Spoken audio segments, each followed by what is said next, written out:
todos temos un dereito ao acceso a recursos, non?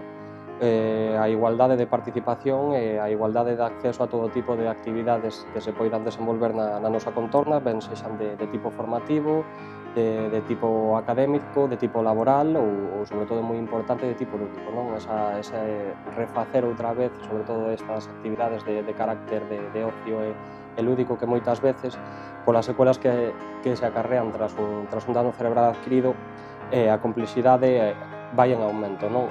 Tanto polas secuelas que poidan ser a nivel físico, non? En termos de accesibilidade e de facilitación para o acceso a X actividades, tamén moitas veces como que denominamos as secuelas invisibles.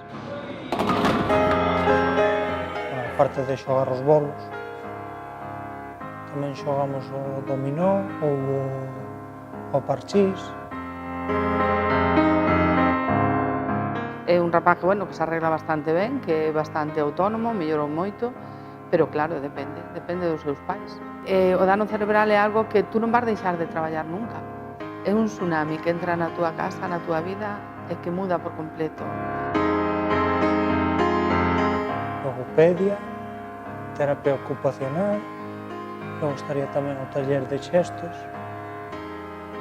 logo o taller de teatro.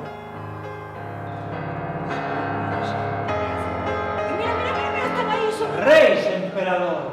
É unha actividade de expresión, non? É unha actividade que traballa moitos campos, desde a propia memorística, non? De ter que propoñerse e memorizar os diálogos que teñen que facer para representar a obra, trátase tamén como un espacio de liberación, non?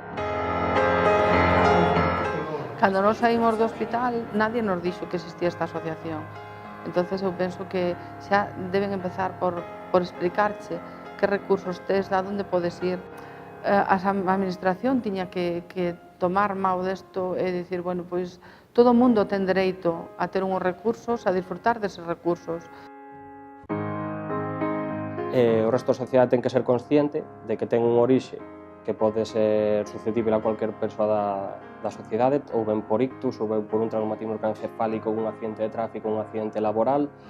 Entón, que é unha realidade que se ten que normalizar e que as capacidades e as potencialidades do que eles poden ofrecer están á mesma altura do que cualquier cidadán pode realizar.